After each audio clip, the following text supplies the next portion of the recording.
Dear distinguished audience, good morning, good afternoon, and good evening. Welcome to ICLEI World Congress 2021 to 2022, The Road to Malmo, an online webinar series leading up to ICLEI's World Congress in May this year. This has been an year-long activity hosted by ICLEI, Local Governments for Sustainability, and the City of Malmo, Sweden. Today, we have a session in collaboration with Saitama City in Japan.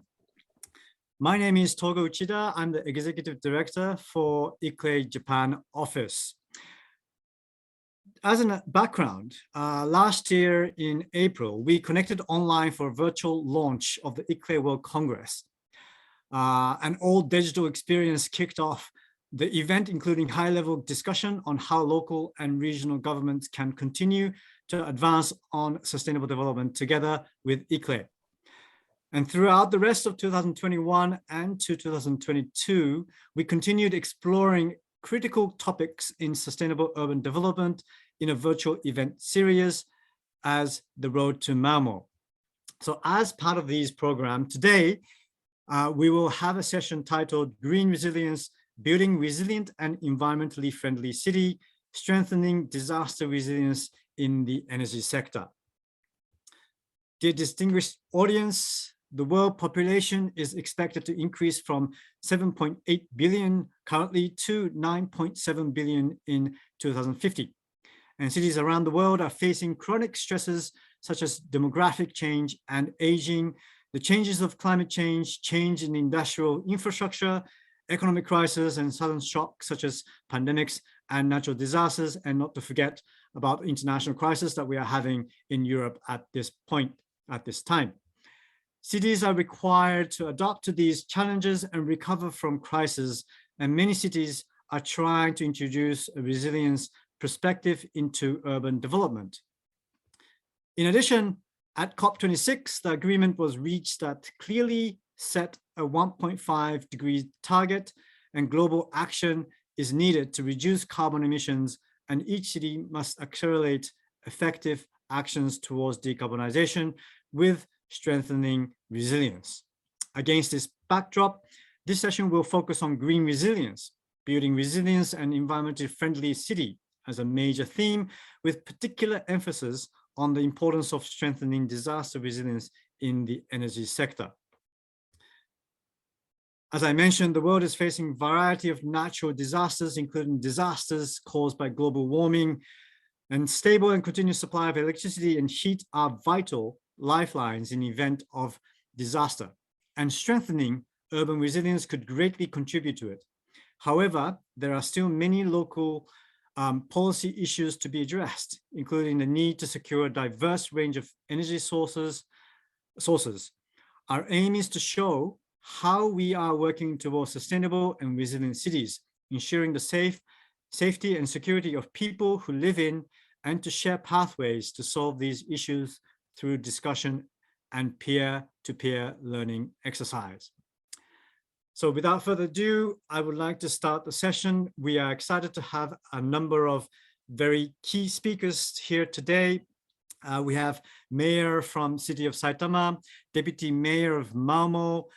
We have Director Ms. Leila from Cape Town, and we also have a Director, the Head of Resilient Development Development Pathway from ICLEI World Secretariat.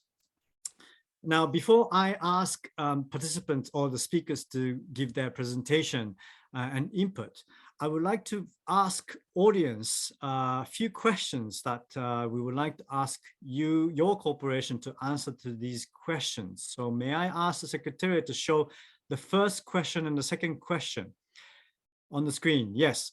So as you can see, there's a question, and please select one from the answers. So the first question is, do you think your city's energy sector is resilient from disaster or not? So please respond to this question. Okay, so now I think you could see on the screen the second question. What do you think is needed for your city to become more resilient in the energy sector? Please select maximum of 4 answers from the below. So first one, improve energy infrastructure. Second one, increase the capacity of energy utilities. Third, investing in renewable energy, diversify energy source, divesting from unsustainable energy source, invest, create, strengthen local grid, promoting energy saving, and final one is collaboration between stakeholders. So please select what you think is needed for your city to become more resilient. Select maximum of 4 answers, please. So while you answer these questions, we will come back to the results at the end of this session, which will feed into the Q&A session. I think many of you have already answered the question, so let me start from the program. So first, we would like to ask Mr. Nazmul, Head of Resilient Development Pathway of ICLEI, to introduce ICLEI's Resilient Development Pathways as a framing or setting the scene presentation. So may I ask Nazmul to give the presentation first? Good morning, good afternoon, ladies and gentlemen, distinguished guests, mayors, and everyone. It's my great pleasure to be here to briefly present the Resilient Development Pathways and overall portfolio to the participants of today's very important session, our Road to Malmo session on resilience, connecting resilience and energy. So to set the scene, I will just briefly introduce what is our Resilient Development Pathway at ICLEI and how ICLEI's Resilient Development Pathways are interacting with different other pathways which combinedly develop our sustainability vision, and that is what we all are aiming for, including our local and regional and country offices and all of our 2,500 member networks, cities, towns, and regions across the world. So my name is Nazmul Haq. I am head of Global Resilient Development Pathway at ICLEI World Secretariat based in Bonn. So as I said, the sustainability vision of ICLEI, so which is basically based on 5 very fundamental pillars or pathways. And what are these pathways? First, we call low emission development, then nature-based development, thirdly, equitable and people-centered development, fourthly, resilient development and circular development. So why we are following these pathways? These pathways, we see that sustainability will only happen when all these different pathways will come together and we will work in a very integrated and interactive way. So that is the overall pathways, that is the overall integration and the perspective that we are trying to diffuse, which will create a systematic change and will encourage holistic thinking to optimize the impacts at all levels, including from a local level to subnational level to the national level. And when we are singling out the resilient development, which is one of the key cornerstones of our integrated sustainable development, we also set some visions and activities that will highlight how we are going to roll out our resilient development activities, which include that we want to establish ICLEI as a global point of reference for local resilient and adaptive development, which will, of course, in conjunction with other pathways. Thirdly, secondly, influence the post-2030 agenda through science and research-based advocacy, and that is definitely one of our main priorities, that we will influence the future of the world, especially considering that we only have 10 years basically at our hand to change the fundamental direction of the world. However, our advocacy messaging are solidly based on solid science and research coming from universities, coming from academias, which are also our member networks, cities, towns, and regions are actively participating by hosting, by accommodating, and in many different ways.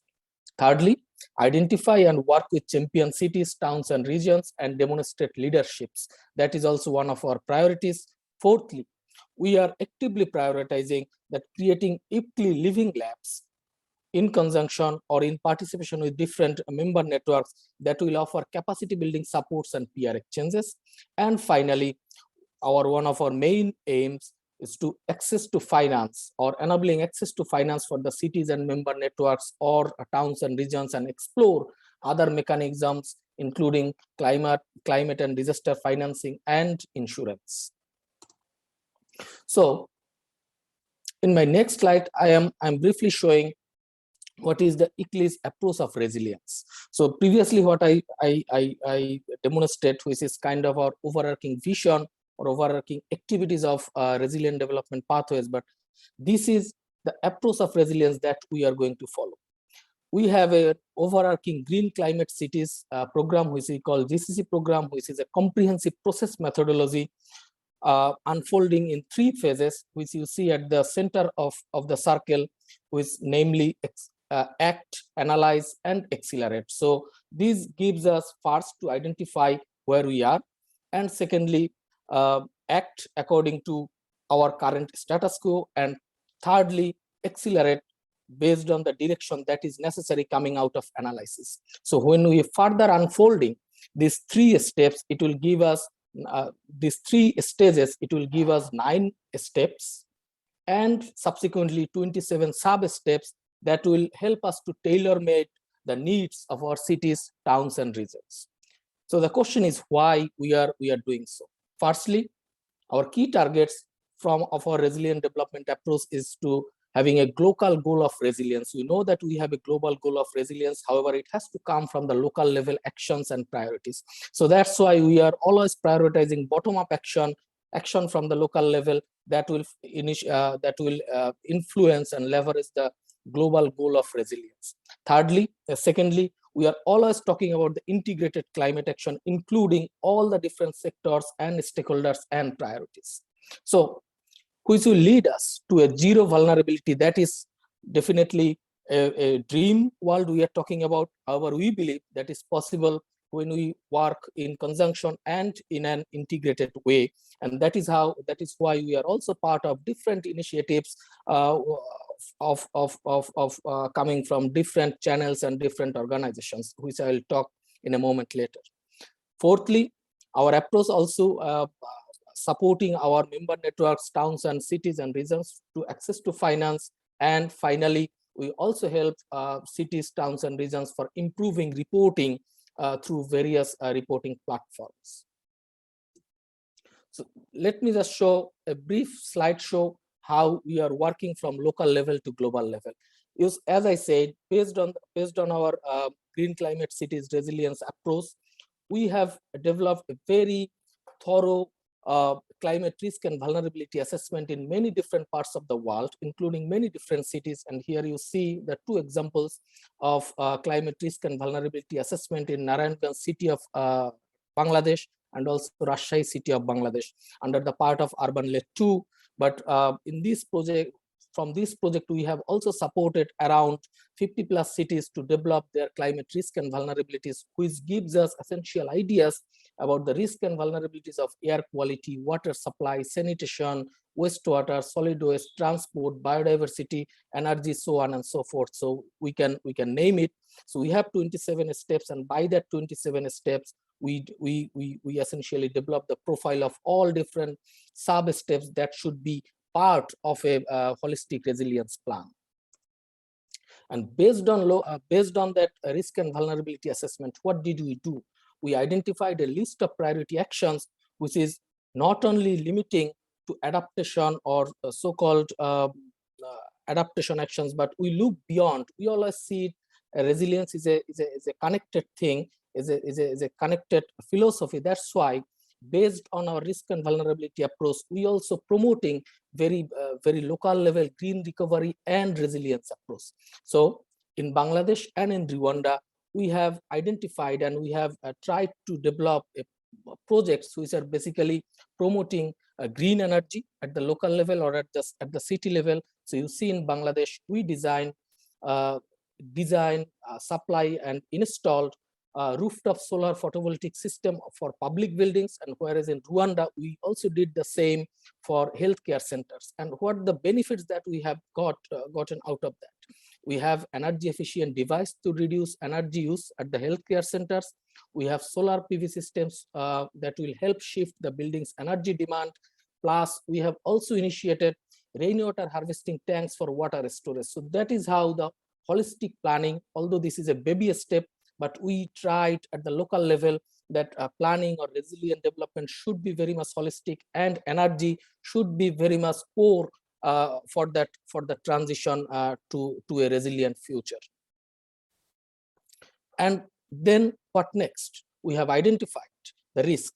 We have identified the potential projects. We are trying to implement the potential projects.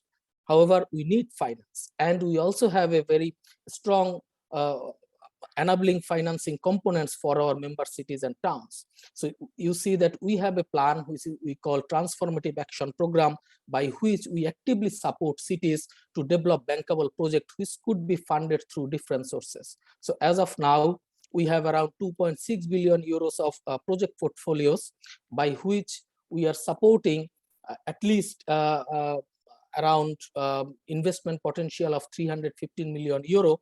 And as of now, 25 successful projects are now currently being implemented from the supports of TAP. And just to let you know that our 2022 TAP cycle is going to be launched sometime third quarter of this year. And we are again actively looking for cities to come up with innovative ideas that we can support and make them as a bankable project to implement, to develop cities' resilience profile. And finally, as I said, reporting is one of the very strong component of our holistic resilient development plan. Why do we need reporting? We need reporting to inform the national level, to reduce the gap between national and local level. All the actions that are happening at national local level has to be reflected, and not only actions, all the activities. It can be GHG activities, GHG emissions, or even adaptation on resilience or disaster related statistic that has to be reported to national level. Otherwise, all the actions that we are doing, that will have no bearing between national and local levels. So that is why we are actively promoting local governments, subnational governments, cities, regions. They should actively report through a very holistic and robust platform, and that will vertically integrate all the data that are coming from different sources, as well as it will also build the capacities of local level to how to collect data that will support national decision making. So we have CDP ICLEI unified reporting system that considers around 100 plus parameters of data, and that is how, and currently according to our latest statistics, we have 10,000 plus cities, 1,000 plus cities already registered, already submitting their annual data through CDP ICLEI unified reporting system. That gives us a very strong clarity how cities are working towards resilience and towards integrated climate action. And as I said, we are also part of various campaigns initiated by UNDRR, like Making Cities Resilience campaign, as well as Race to Resilience, which is a campaign from COP26 presidencies that also give us leverage to engage with member cities, towns, and regions across the world. So I am stopping here just to initiate some questions that will help our distinguished panelists to go forward, and I will be happy to answer any questions that you have. Thank you. Nazmul, thank you so much. I think one of the key lessons or key messages that I got from you is that, you know, the resilience has to be taken into a holistic approach, because otherwise it's not resilient. I mean, we need to have these options, and we need to have multiple approaches, holistic approach to make sure that we address these issues. And I think that's very important for today's session as well, for the energy sector. So even the energy sector, we have to take this holistic approach. And I think we would like to move on. And Nazmul, we will come back to you after the presentation from the cities. I would like you to come back and intervene and give your inputs and reflections on these presentations given by three really interesting examples. So thank you so much, Nazmul. So I think I would like to move on to an example from the cities. And first, I would like to begin with Mayor Hayato Shimizu introducing the activities of Saitama City. So Mayor Shimizu, please, the floor is yours. Hello, everyone. My name is Hayato Shimizu, Mayor of Saitama City. I would like to thank you all for joining me, letting me join today for this webinar series in preparation for the ICRE World Congress. I would also like to thank the ICRE, the World Secretariat, and the host city Malmo for accepting a proposal. Now, the effects of the new coronavirus infection have been prolonged on a global scale. Countries around the world are taking initiatives on economic recovery after the spread of the new coronavirus infection, including green recovery to increase the ambition of climate change measures and to achieve a sustainable economy and society. The global economic structure has changed drastically as a result of the COVID crisis, and climate change and energy measures need to be promoted in tandem with the responses to these changes. There are also concerns about the impact of the escalating tensions in Ukraine and on international energy markets and the national economies. In order to ensure a stable energy supply in the face of such international risks, it is very important for each city to take actions toward the introduction of the independent and decentralized energy system and renewable energy. Recognizing that we are at the major turning point, I would like to share various insights with you today and use this opportunity to further accelerate our efforts in the future. Here, I would like to briefly introduce Saitama City. Saitama City is located within the 30 kilometers radius north of central Tokyo, the capital of Japan. The city is connected to many railroads, including 6 Shinkansen bullet train and the main roads, the lines, and the serves as a hub for exchanges between Eastern Japan and the greater Tokyo metropolitan area. While the city has good access to the city center, it is also a city of lush greenery with vast rice paddies. With a population of 1.33 million, it has grown to become the 9th largest city in Japan. It is also a city with the thriving sports scenes, with a stadium and arena facilities that serves as a soccer and basketball venues for the Tokyo 2020 Olympic Games. The city is also home to the Omiya Bonsai Art Museum and Iwatsuki Doll Museum, both of which showcase traditional industry and culture. So be sure to stop by when you visit Japan. Now, about this city, Saitama City has proposed the theme of green resilience for this session. We are particularly emphasizing the importance of strengthening disaster resilience in the energy sector. We're actually witnessing an increase in the frequency and severity of natural disasters around the world, including those caused by global warming. The stable and continuous supply of electricity and heat, which are important lifelines, even in times of disaster, will greatly contribute to strengthening the resilience of cities, but there are still many policy issues to be addressed by each region. In addition, in the recent COP26 agreed that clearly positions the 1.5-degree target has once again called a global action to reduce the carbon dioxide emissions. The cities must promote measures that combine decarbonization and resilience. In Japan, since the declaration of carbon neutrality by 2050, efforts to realize a decarbonized society have accelerated, including the revision of relevant laws and regulations and the formulation of plans. On the other hand, Japan is a country prone to natural disasters.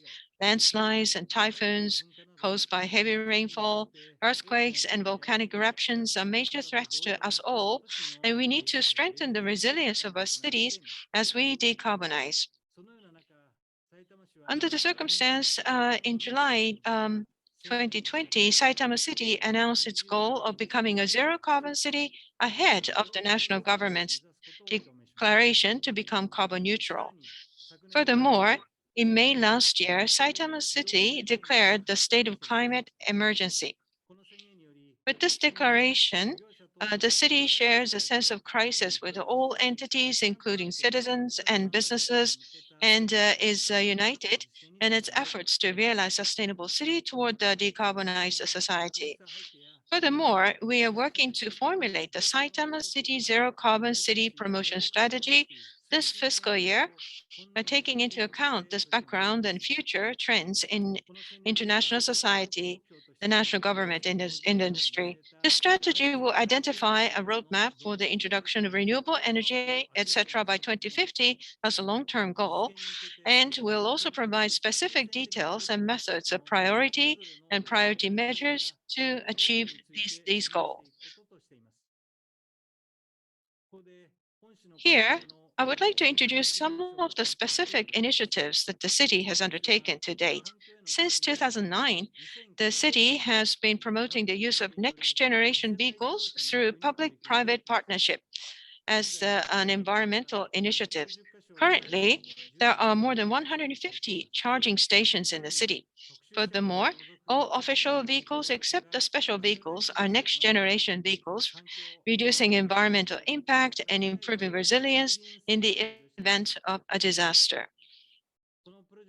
The e-Kizuna project is being promoted under the e-Kizuna project agreement concluded with 9 major Japanese automobile manufacturers.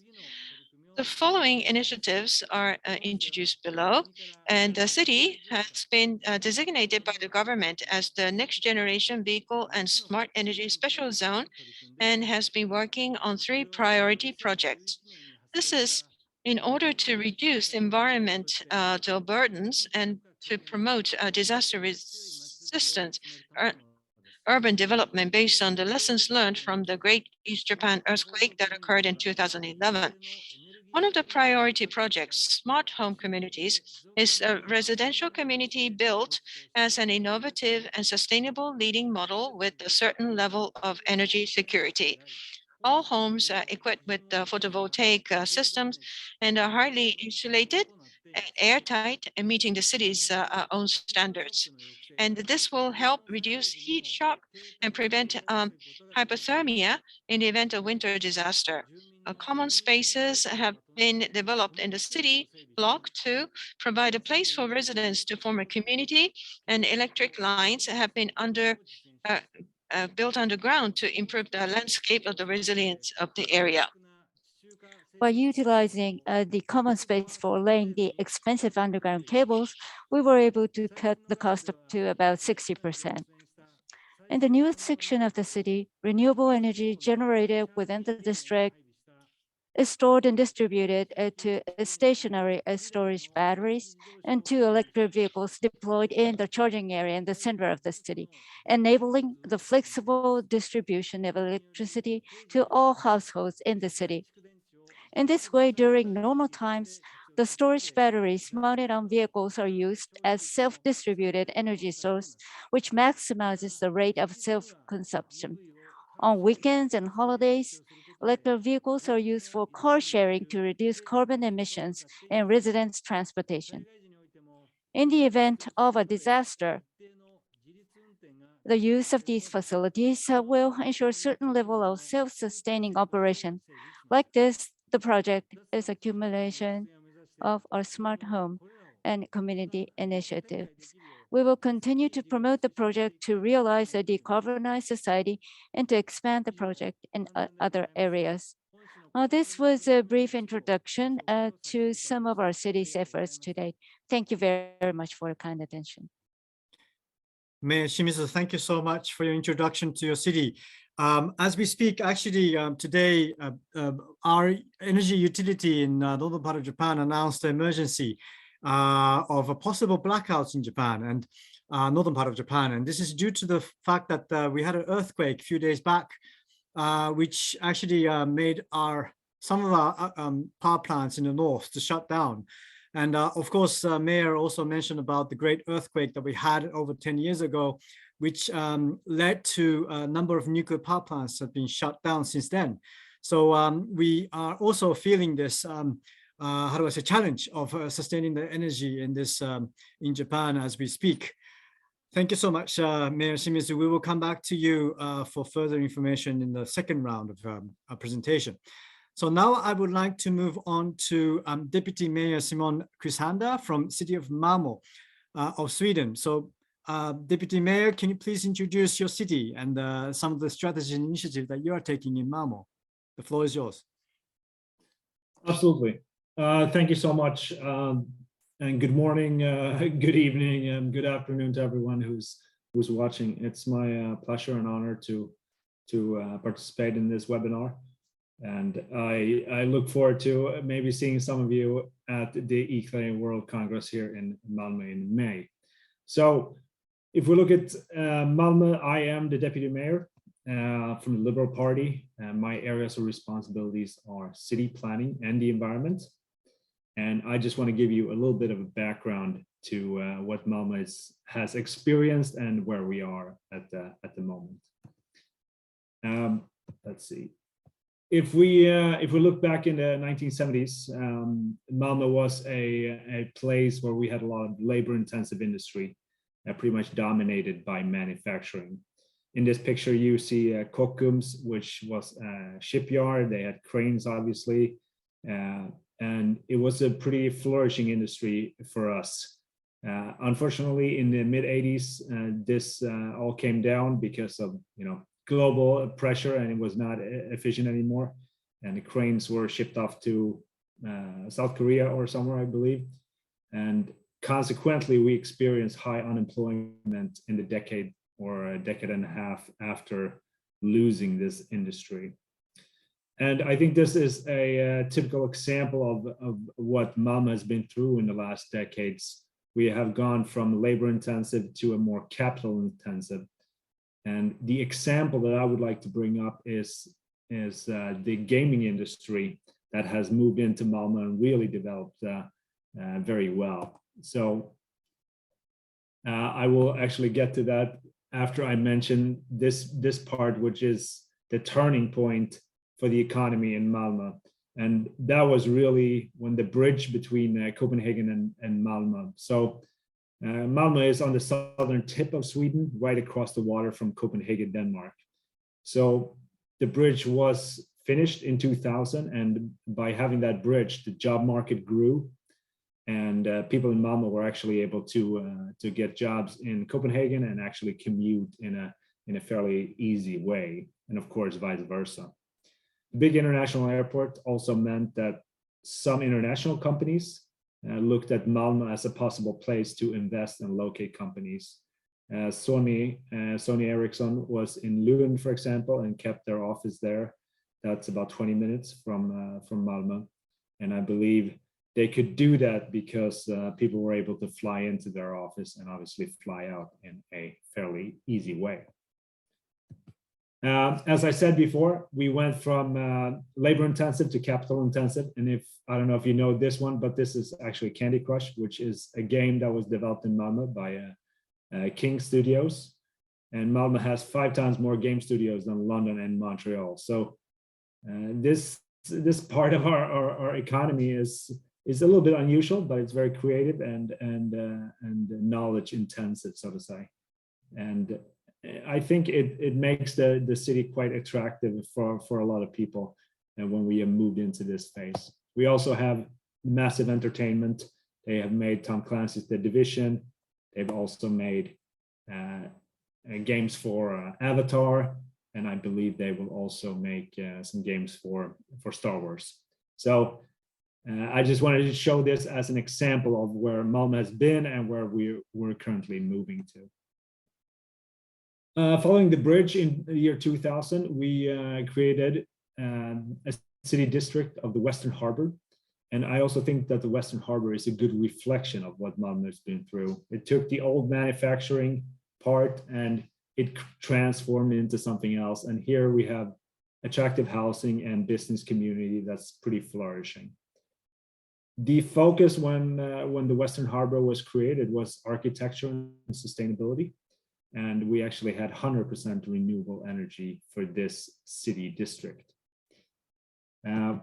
If you look at the architecture, this is one example of that. You will see the turning torso, which is the Scandinavia's highest or tallest building. That's the big stick or whatever you want to call it. This is also an example of the architecture down in the Western Harbor. We also created marinas and places for recreation and to enjoy places right near the water. So this is obviously a winter picture from there. When it comes to the Western Harbor, that district, that was the first carbon neutral neighborhood or district in Malmo, and I believe in Sweden. We had 100% locally produced energy. So I guess it's a good example of what you're able to do if you just focus and have a lot of developers on board to pull in the same direction. There was also at the time innovative rainwater runoff system. So many of the things that we created in the Western Harbor district has actually showed up later on in the city planning in the last 20 years in other parts of the city. Many of the things that were introduced in Western Harbor were very successful. Some of them were not, but we could take some of them and actually implement them in other parts of the city. It's a low energy consumption area. Recycling was also a focus, so actually used food waste to turn into biogas. And biodiversity was also one of the focuses. So try to consciously be aware of what we planted in the Western Harbor to make sure that the species that were active in this part of the country could actually use these plants and benefit from them in different ways. So that was also something that we try to carry on into other parts of the city later on. Sustainable mobility. We're trying to expand the bike lanes and of course our public transportation. We know that Japan is very good with public transportation. We are trying to improve ours as well. And when it comes to bike lanes, that's something we're trying to push a lot in the city. I just also want to give you a kind of a picture of where we are when it comes to emissions. And this picture here, we used this when we created our new environmental program. It's running from 2021 to 2030. And if you see the emissions that we have in Malmo, a lot of them come from energy and a lot of them come from transportation. Then you also have industrial machines for 14%. So if we want to make a big difference, we really need to address the issues with the energy and also with the transportation.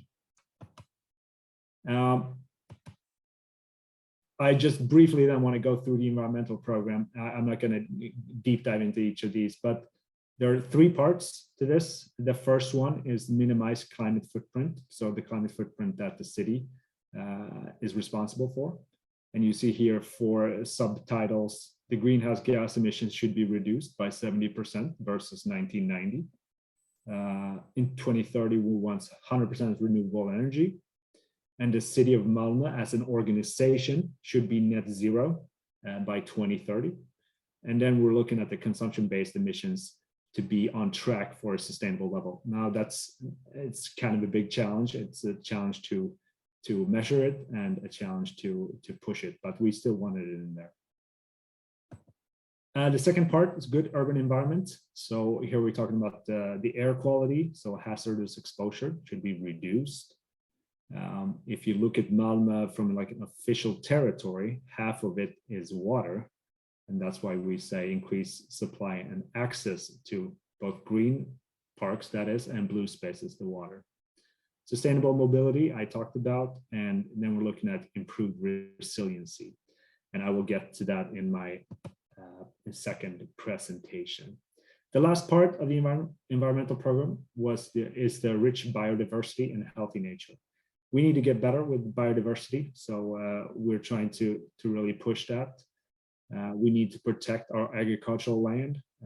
The agricultural land surrounding Malmo is top quality, one of the best in Europe. So anytime you use it for development, you really need to think twice to make sure that we don't waste agricultural land. And then we have sustainable use of blue spaces. So as I said, we have a lot of water that we're responsible for, and we want to make sure that that's healthy. Lastly, it's increased resource efficiency, and that's really about the circular economy. So we have a lot on our plate. We're doing well in certain areas, and we need to improve other areas. But I hope this gave you a good sense of what we're looking at the moment. Thank you. Our moderator is now disconnected, so I am taking over from where we have stopped, and our sincere apologies for the inconvenience. I hope we can continue.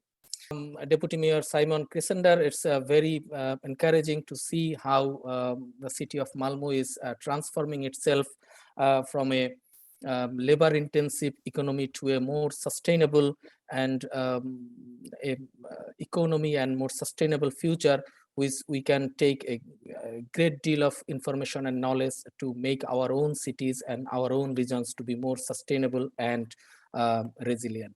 So now, having said that, I am now inviting Ms. Leila Mohammed Weideman, who is a Director of Sustainable Energy Markets, City of Cape Town, South Africa. Ms. Leila, the floor is yours just to introduce the brief city background information, as well as some of the snapshots of your strategies and initiatives in place currently happening in your area. The floor is yours, Ms. Leila. Thank you. Nazmal, thank you very much, and good afternoon. I'm glad to see that Togo has joined again. We lost you there for a few minutes. Sorry about that, yes. Good afternoon to all the participants and to my fellow panelists. I am going to whiz through some of my slides. I'm going to give you a brief background on the city of Cape Town. Just to locate yourselves, we're there at the tip of Africa on the coast. We have a population of just over 4.5 million people. That was in 2020, and we expect it to grow to about 5.5 million by 2035. We are the quintessential tale of two cities, a very modern city, as you can see in that bottom photo on the right, as well as a growing informality, so growing areas of unplanned development and informal housing. On the slide, you will also see the average household income per month. In rands, it's 3,500 rand or $235 US, and we have a significant amount of people below the poverty line. Cape Town has a high Gini coefficient and unemployment rates, but that is mirrored nationally. We are doing slightly better than the national figures, but we are obviously reflective of the national South African situation. These are some of our environmental challenges, and the circled areas is what I want to draw your attention to. Extreme weather events will be increasing, and that is based on a assessment that we did recently, looking at the future of Cape Town with the expected climate change impacts. Another challenge is continued reliance on fossil fuels, and I'll give you a little bit more information soon. Rapid urbanization and urban growth, and then the top one there, which is scarce energy and water resources. This one talks to the energy, so you can understand the energy picture a little bit better. We, on the map on the right, the city local energy utility provides electricity to 75% of our residents, and the rest of the residents, and that's in the grayed out area, are supplied directly by our national utility called Eskom. We purchase 99% of our electricity from that national utility for onward sale to the consumers within our grid. We have 44 energy intake points, and our maximum demand is 1,728 megawatts. You'll see the amount of carbon emissions per capita That was a 2018 estimate that we did, and you'll see the annual energy use citywide in gigajoules. The energy intensity has dropped over the past few years, and we have also provided, and I'll tell you a little bit more about this, the opportunity for our residents to install their own rooftop solar systems. We call it small scale embedded generation. The other word is distributed energy resources. And in 2020, it contributed 47 megawatts to our grid. And you'll see a slide a little later where it's increased to 70 megawatts this year. So just a little bit about Eskom, because so much of our energy profile depends on the national utility. Their fleet is based mainly in the north of the country, and it's mainly coal-fired power stations. And for various reasons, we have regularly experienced situations where the supply cannot meet the demand, and we call that load shedding in South Africa. And this is a regular occurrence now. The cost of electricity has also increased almost 200% from over the last 20 years. And fossil fuel will most likely be a significant component of the national energy mix for the foreseeable future. We were lucky enough at the last COP to get a commitment from developing countries to support our transition, but it's likely to take a while for that funds to flow through to transform the energy mix. Just some headlines recently, which shows the lack of reliability in Eskom's ability to meet our energy demand from a renewable energy source as well. The other component I want to touch on is energy poverty. So to understand that is to take note of the cost of electricity to households in South Africa. The city provides an energy service that will support low-income households. So we subsidize electricity connections. But in the city, 31% of our residents are subsidized by the Lifeline tariff. And then we have almost 70% on the domestic tariff.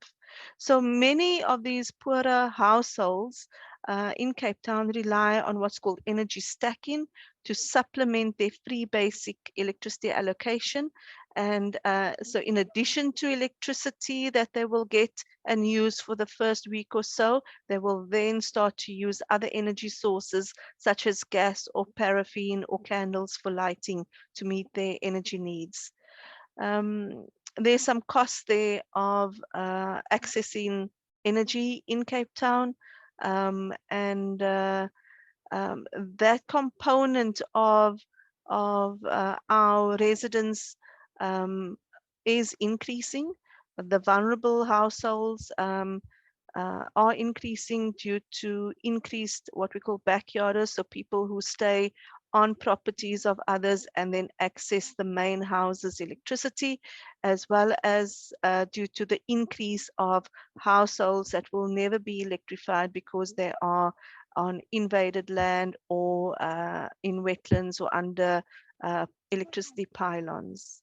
So some of the strategies and initiatives we've implemented to reduce reliance on Eskom and to alleviate energy poverty includes like the first step was to develop strategies that could support the imperatives that's required. So the environmental strategy of 2017 supports our work. The Cape Town Resilience Strategy of 2019 also provides the impetus.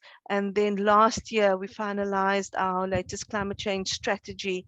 And that the goal there is to be carbon neutral by 2050. And that has again then framed going forward, what we would also include in our shared energy future, the Cape Town energy strategy that we're busy developing at the moment. On the left, you'll see a roadmap from the climate change strategy that looks at how we can reduce our reliance on fossil fuels and move towards being carbon neutral as between 2035 and 2050. We would like to accelerate this program.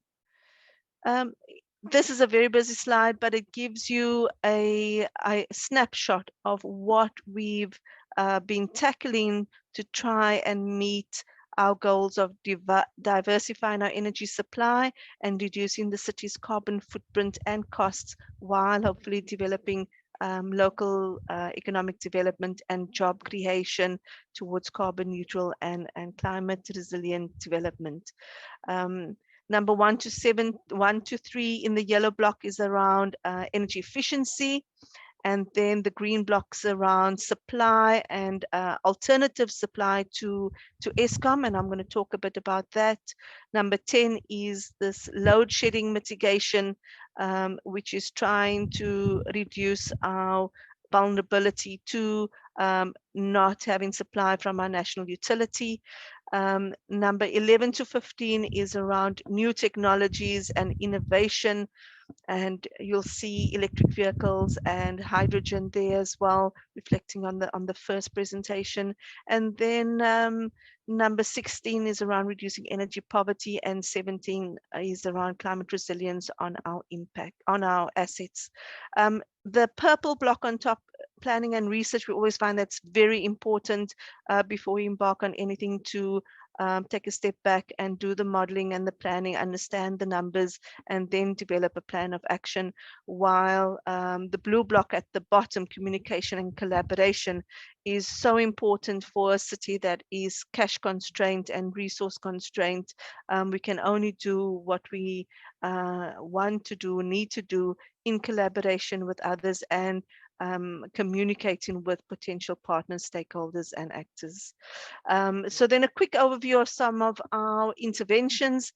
We've got about 0.5 megawatt of rooftop systems installed on city buildings, but in the very near future, this will be expanded. We have developed, the Atlantis solar PV plant is under development on the outskirts of our city. We're hoping to get 10 megawatts from that project. We're also in the planning stages for a 50 to 60 megawatt solar PV plant in an area called Paardevlei, Somerset West. That's also close to the edge of our city. Our other departments in the city are also developing energy projects from wastewater and solid waste. And then we're also expanding our rooftop solar projects to other facilities that's owned by the city. So in addition to developing our own generation, we're also developing programs where we can purchase renewable energy from independent power producers. So we've launched our embedded IPP program last month, and we're hoping to secure 200 megawatts of renewable energy from independent power producers located within our grid. And then in 2022-23, we're targeting larger scale projects that will be located outside of our city boundaries and would need to import their electricity via Eskom's grid. And we're hoping to secure 500 megawatts from that process.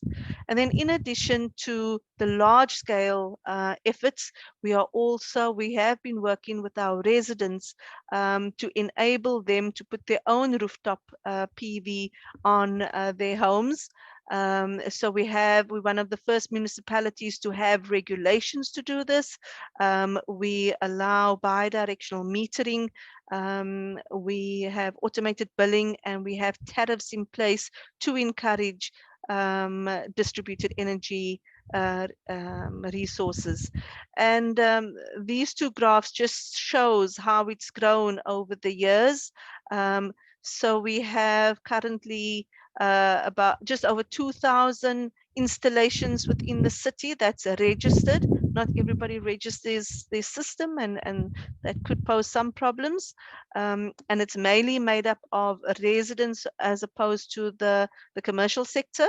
And then the last graph there just shows what they're contributing to the energy mix. And as I said, it's 70 megawatts now, and that's mainly made up of the contribution from the commercial sector. So perhaps a warehouse or a shopping mall that will install larger systems. And then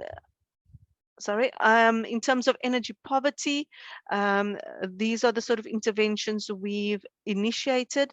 We've installed 6,000 solar water heating units in Cape Town and created 177 years of jobs and saved 20 gigawatt hours of electricity. We've also fitted 8,000 ceilings in houses that are built by government for vulnerable households.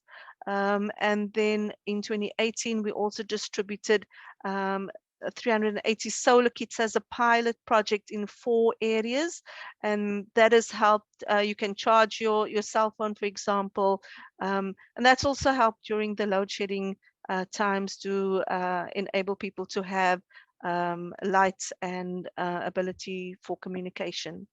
And then we've also distributed insulated cooking bags, which are called Wonder Bags. And that's also helped reduce energy poverty, or the amount of money used for cooking, and has been useful during our load shedding times. And then very recently, end of last year, we also worked with a partner on the outskirts again of the city, where they built with the community these water heaters, solar water heaters from recycled material. I think I will, leave it there for the next set of presentations, Togo. Thank you. Yes, thank you so much. And I apologize for me dropping out. I'm not really sure what the cause of that is, but and thank you, Nasmo, for taking over. And I apologize, Deputy Mayor, for me dropping out while your presentation. So let us move on. We have to be a little bit conscious about the time, but let us move on to the second round of presentations from each cities. We have heard from each cities about the current status and current activities that you're engaged. But the second round, I would like to request you to touch upon more of the future activities and your visions and your challenges that you face in terms of moving forward in the future. So without further ado, let me pass the microphone to Mayor Shimizu again for you to introduce your activities in line with that question. So please. As I mentioned earlier, we are a country prone to natural disasters. Therefore, enhancing resilience is an urgent task. Also, given the graying society with fewer children and the shrinking population, our city too is likely to enter a phase of population decline. The decline in working age population, increasing cost to support citizens' livelihood, the aging public infrastructure, which all lead to making the city's finance more rigid, or among a number of challenges the city faces. I believe that one of the keys to overcoming these challenges and to keep on creating new value while maintaining and improving the vitality of the city is the smart city. In one of our city's sub-centers, the Misono area, we are promoting smart cities through the collaboration of universities, private companies, and the cities through Misono Town Management Association and Urban Design Center Misono. The association, targeting all component entities that make up the local communities, work with the local residents to build a smart city Saitama model, a microcosm of the ideal city which we aspire to become. The smart home community I mentioned earlier is the result of our efforts in the Misono area with the cooperation of business and other organizations. We recently had the Minister of the Environment visit the site. This exemplifies the attention paid to the national government as well as the local governments to our initiatives, and we hope that our project will expand to other areas in the future. We are focusing our efforts also on achieving what we call a zero carbon city, meaning that virtually zero greenhouse gas emissions be implemented by 2050. In order to achieve this goal, we believe it is necessary to realize green growth through a beneficial cycle of the environment, economy, and society. The zero carbon city promotion strategy currently under formulation is a roadmap for introducing renewable energy and other energy sources in view of 2050 to achieve the goal. The roadmap states that through thorough energy conservation, energy consumption will be reduced substantially, and for energy consumption that cannot be reduced, renewable energy will be introduced to the maximum extent possible, and with this aim to achieve a virtually zero carbon dioxide emission by 2050. Therefore, in preparing the roadmap, we conducted a survey to an analysis on introducing renewable energy on our city, as well as the expected future power demand. We will develop various measures such as local production and consumption of renewable energy and decarbonization of public facilities in order to achieve our goals according to the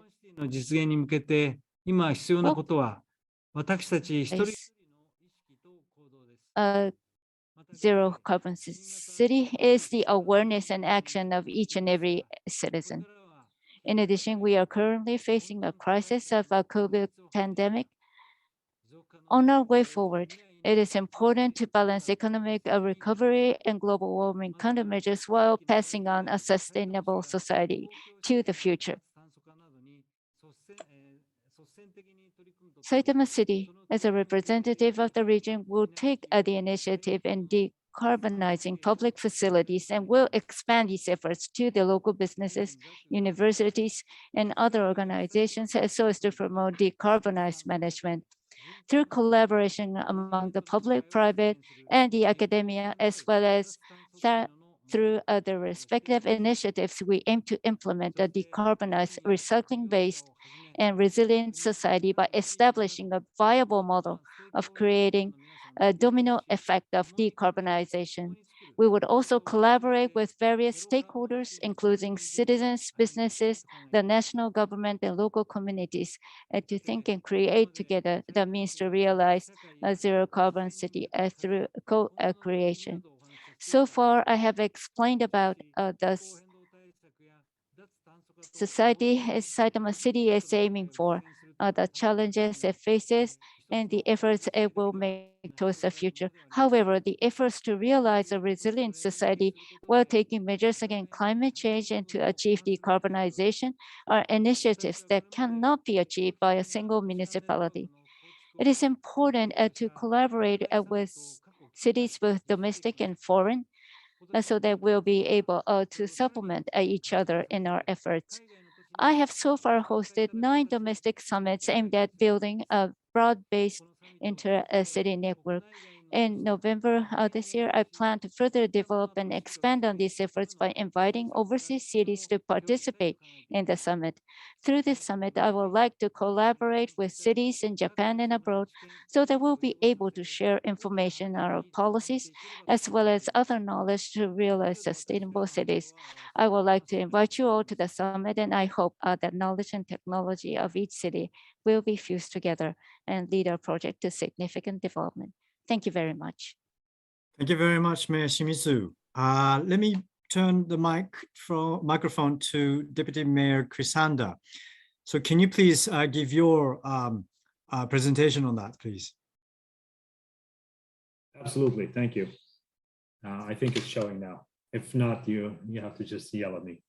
Now we're just going to look at some of the things that we are trying to achieve here in Malmo and what some of those challenges are that we're facing. we usually come back to the fact that we want to build an economic, environmental, and a socially sustainable city. This is something that we keep coming back to, and the question is then, how do we do that? There's a lot of different aspects to this, but right here today, I just want to have some of these areas of focus that we're trying to achieve within this period. So let's get to it then. And the first one is building the city or planning the city dense and high. So in the previous, before I joined, before the Liberal Party joined the leadership, there was a sense of restrictions when it came to how high you want to build. We have changed that, and now we're trying to reach further up in the sky, so to say. And we think that's efficient because we're saving agricultural land by not spreading the city as much. As I mentioned before, the agricultural land around Malmo is extreme high quality, so we don't want to take any of that unnecessarily. And we can also increase the persons per capita and giving them services in a more dense city. And of course, when we have a denser city, you don't have to use your car as much, and you can rely on public transportation, which is obviously good for sustainability issues as well. Moving on, when it comes to the green areas, Malmo used to be known for being the city of the parks, and that's not completely true anymore. We need to have more green areas per person, and that's why we introduce higher requirements in development. So if you as a private company or construction company buy land from Malmo and want to develop there, we have increased the requirement for green areas within the area that you purchase as a private developer. And we're doing this because we know it's good for the psychological well-being of the citizens. It absorbs sound, it absorbs CO2. So we think it really checks the box on a lot of these items that we feel are beneficial to the city as being an attractive city, but also to our citizens. A resilient city, we keep coming back to this. We had some flooding, some heavy rains. One of the hardest ones was in 2014. At least it was hard, you know, in our little bubble of the world. But we need to protect our city from the sea, and we need to protect it from heavy rains. So when it comes to heavy rains, we have analyzed the city. Malmo is pretty flat, so we need to know where the weak points are. And this heavy rains in 2014 really showed where the weak points are. Now we're proposing solutions, and then in the future we need to implement these. One of the ways that we're doing this is by having multifunctional investments. So we have some parks in Malmo that have been lowered, and also some playgrounds. And we've also given a directive to have, for example, basketball courts or soccer courts that can be lowered in the areas where we know that the city has a weak spot from when it comes to heavy rains. So when that flood, then the water will go into those lower areas instead of ending up in residential areas. When it comes to the energy, Malmo has a heating system where we heat water in a waste to energy plant. So we collect waste and we actually burn it to heat up that water, that then goes into the grid and heats up the houses around Malmo. It's a pretty efficient system, but it's inevitably the fact that we have emissions, which is 600,000 tons per year. So if we want to get to those, we need to look into carbon capture, and that's what we are shooting for.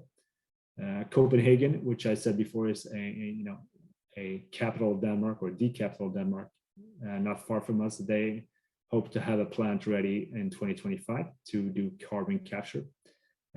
We do not have a decision to do that quite as fast, but we are hoping for 2030 to be able to really remove these emissions that we do have, because the alternative would be to rebuild the whole heating system, and I don't think it's economically or politically viable to go that route. When it comes to windmills, we don't have that many windmills locally. We have some at sea, and we're looking to expand those. Of course, there's some citizens that are not happy by having windmills at sea because they think it disturbs the view. But we have some plans to expand that. In the solar department, so to say, we have not reached that far, and it was good to see examples of this in prior presentations here, where you seem to be more successful at this, and I hope that Malmo will progress faster when it comes to this. Our goal is 100% renewable energy by 2030, and to be able to reach that, we really need to speed it up a little bit. Public transportation is also a key for us, and we're introducing high capacity electrical buses. So they are running throughout the city now, and they will expand further. We also have expanding bike lanes to really make sure that if the citizens of Malmo want to use their bike instead of their car, they can do that in a fairly easy way. The fourth one here is, or third one is leasing bikes. Now, this was a proposal of mine, and we have 27,000 employees in the organization City of Malmo, so to say. And having electrical bikes really make the commute by bike easier. So if you live in the outskirts of Malmo and have a bike ride that's 30 or 40 minutes with heavy winds in your face, you might not, pick that option instead of your car. But if you can lease an electrical bike and pay a small fee or amount each month, and the city takes care of the rest, so to say, that makes that option a lot more attractive. So we have started this, and so far it's actually a great success. So we hope that a lot of these 27,000 employees that we have who are using the car now can actually switch to bikes, because it is quite possible to bike to work here in Malmo if you just have the energy, so to say. Lastly here, a metro tunnel from Malmo to Copenhagen. That's what we're trying to achieve.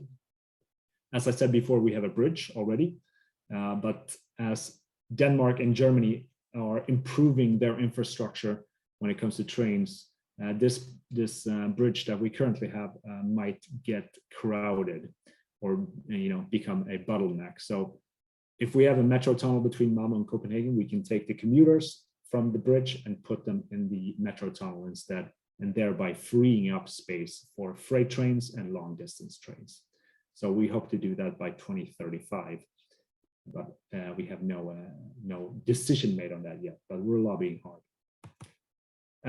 That's it for me, and I want to thank Saitama City for being part of this, for letting me be part of this webinar, and also want to remind everyone watching that the Malmo Summit is taking place in May 2022. So hopefully we'll see some of you. Thank you so much. Thank you, Deputy Mayor. This time I didn't drop out. Thank you so much. So let me move on to Ms. Leia from Cape Town to continue her presentation. Can I request you to be a little bit conscious with time? Sorry for this bad management on my side, but so floor is yours, Ms. Leia. Thank you very much again. In terms of the future initiatives, these would be some of the objectives, but I'll quickly rush through some of the work that we're hoping to take on. We have initiated a pilot project around wheeling to enable generators in the city to be able to supply renewable energy to off-takers who might need it, for example, for export purposes, and the and then we've also got the Mayoral priority program, which has a focus on ensuring that our energy strategy is developed this year and approved by council. And there you will see the 5 commitments that will be part of that strategy. Another work package is around load shedding mitigation, and key to that is possibly the repowering or repurposing of an old coal power fire station called Athlone Power Station, and there's potentially other work that will come with independent power producers. The third work package is around our utility reform to meet the needs of a future utility and our residents, and then a work package that looks at how to streamline the opportunities for households to connect their renewable energy systems in the city. When it comes to energy poverty, a key project would be to look at renewable energy lighting in informal areas. You'll see a photo on the top that shows how dark it is, even with sometimes high mast lighting that is implemented, to the photo at the bottom if one implements a renewable energy light on a informal house. In these informal areas, you light up the areas and in between, and create more safety as well. We're also pursuing the option to provide free basic alternative energy to our residents who are in need, and that could take the place of gas or home systems, solar home systems. But that is still under development. The other interventions that we see in the future that will enable us to move forward with our carbon neutrality strategy and our renewable energy or energy mix is building partnerships and engagement. And here's an example of working with the commercial sector through a program called Energy, Water and Waste Forum. And then also reaching out to our residents to co-create our energy vision for the future and what their role would be. And we ran a very successful Future Energy Festival last year. And despite COVID, everything went online, but we had such an amazing response to this. We're also piloting various initiatives. So there's a alternative to electric, there's the hotpots, which is a way of managing your geyser, and we're trying that out in 100 city-owned houses, as well as we've implemented a floating solar project at one of our wastewater treatment works, and if successful, it might be a model that we'd want to roll out to other wastewater treatment works or freshwater bodies. We also develop communications that would help, again, our residents to make smarter choices, our developers to make smarter choices, and our commercial sector to make smarter choices. There's also one for cooking and a home safety guide, again, for households in vulnerable situations. We have some resources also for estate agents where they can assist new homeowners to understand the features of their house and what could also be implemented towards our net zero carbon buildings targets. These are three examples of where we are able to share information in a very practical way with our residents, where they can come in and look at solutions around resource efficiency, whether it's water, waste, or energy. And then maybe finally, we find that the monitoring and gathering of data to be a very important part of our process. And we have developed something called the Smart Facility Program, where we are in live tracking resource usage, whether it's electricity or water.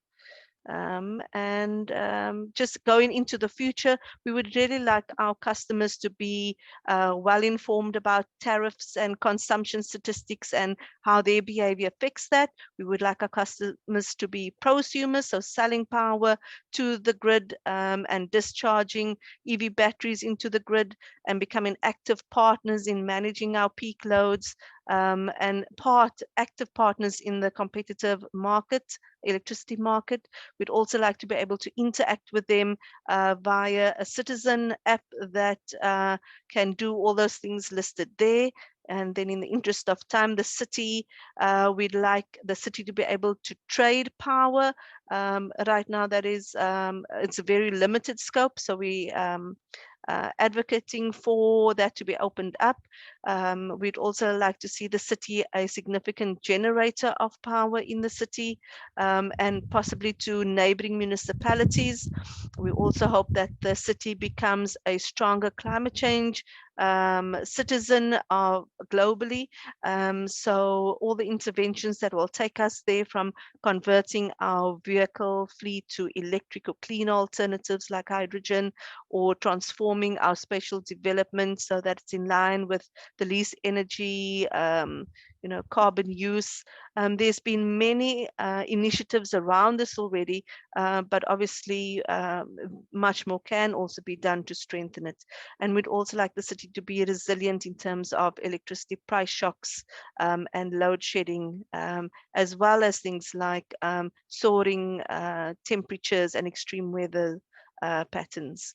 And then finally, we'd like our network, which is the backbone of our energy system, to be resilient, to be able to accommodate distributed renewable energy and more renewable energy, and be known as a strategic asset by the city as well as its people, so that vandalism is reduced. Unfortunately, there is an issue where assets are destroyed by certain people, and we hope that the network becomes open and smarter. And I will leave it there. Thank you very much, Dogo, and at this opportunity to share. Thank you. Thank you so much. I mean, such a comprehensive and many activities that you're engaged with, and congratulations to that. It looks really exciting to see how this will progress even in the future. So I will ask Nazmo to intervene here. So because of the time constraints, can you give us a reflection of from what you have heard from these three cities, maybe for a minute or so, and give your thoughts on what you have heard so far, please.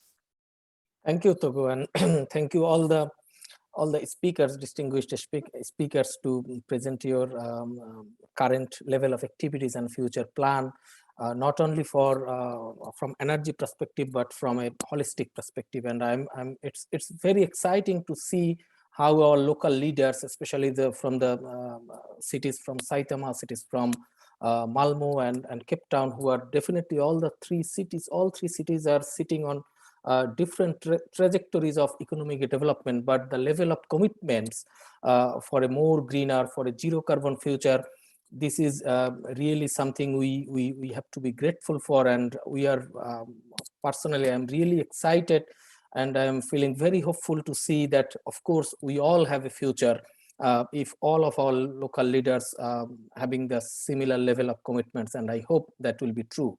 So that is my first assessment and first impression.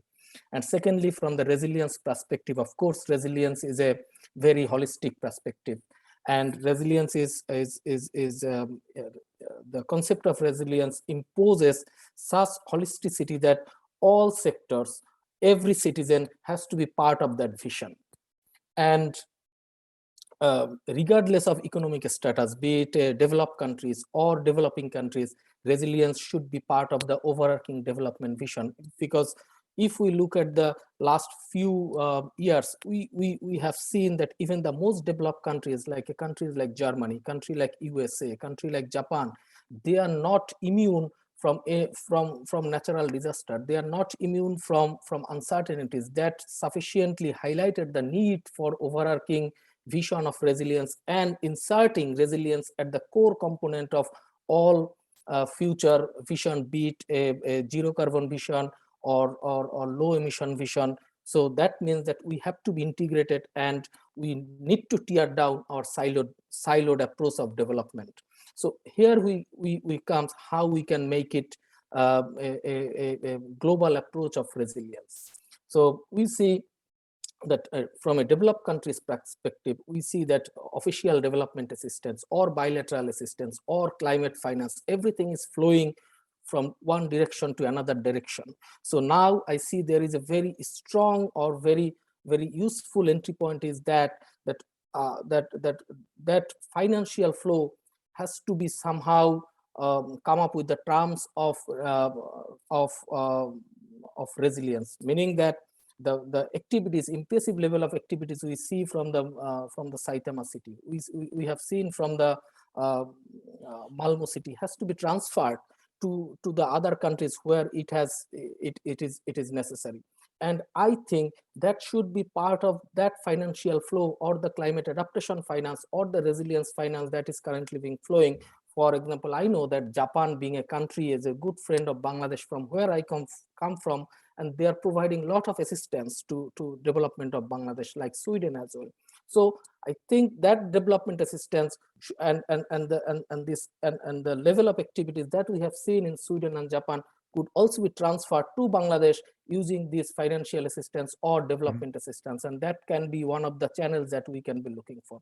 On the alternative, country like Bangladesh, country like South Africa, also they have developed a very much community-based bottom-up level of disaster risk reduction approach, which have seen, and also very ingenious or very genuine local level energy management approach that we have seen from the south from the Cape Town city.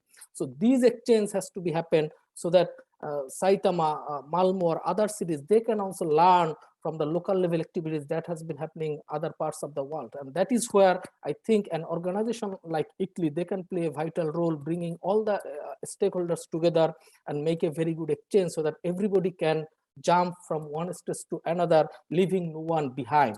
So that should be the overarching, the whole purpose of resilience. Otherwise, we will be creating a resilience divide that none of us we are expecting at this moment. So I'm very much hopeful that the next Malmo summit, we will have a very strong gathering where all the city representatives, many city representatives, local leaders will be joining together, and we will have a real chance to learn from each other and implement in our own constituencies, and we will move together. Thank you everyone. Thank you, Nazmo. I think you summarized it really well. So before we finish, let me just quickly share you the result of the poll. Do you think your city's energy sector is resilient from disasters? We have, the most answer is neither agree nor disagree, but we I think have more participants responding to disagree or strongly disagree. Thank you so much. Let's move on to the second question. So what do you think is needed for your city to become more resilient in the energy sector? Oh, this question, I think the result is spaced in different answers, but I think we have seen the most people answered the investing in renewable energy as a top response. And the second one is diversify energy source. The third one is the both improved energy infrastructure and also promoting energy saving. And also the next one is invest, create, strengthen local grid. Yes. And then the next one is increase the capacity of energy utilities. And the final one is divesting from unsustainable energy source. Yes, I guess this divestment issue is a rather unique activity. It is effective, but it's somewhat maybe a little bit unique in terms of cities who could actually work on this divestment. But thank you very much for all of you who have responded to these poll. Because of the time constraint, and I apologize again for my connection issue, so we don't have any time. I apologize for Q&As, but we would like to respond to these questions that you've posted either through email or other source after the seminar.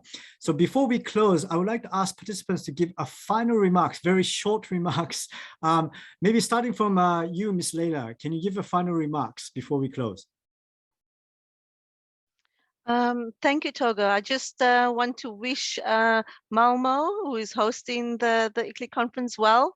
And I have learned a lot actually from the other cities, and there is so much synergy. I was quite surprised. I saw some of Cape Town in the presentations from the other panelists. It's good to know that we are all on this journey towards resilience and carbon neutrality. That's what I got out of the discussions today. So thank you. Thank you very much, Leila. Maybe I'll pass on to Mayor Shimizu. Please give your final statement. お願いいたします。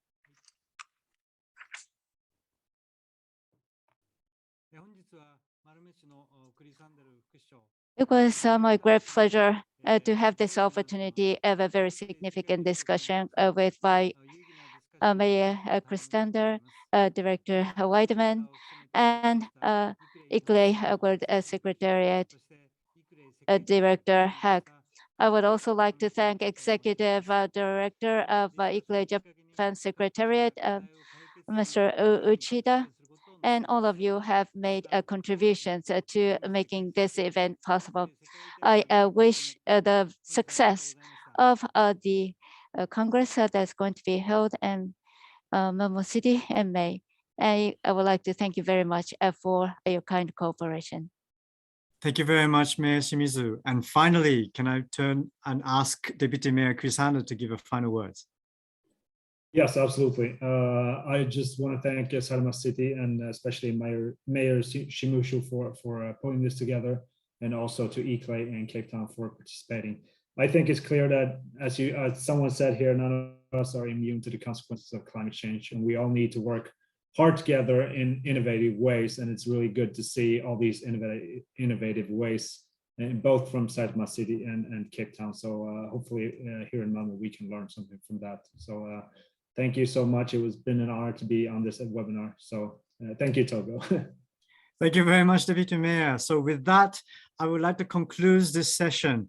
Thank you very much, audience, and I apologize again for extending the time. So thank you very much, and hopefully see you all in Malmo in May. Thank you very much.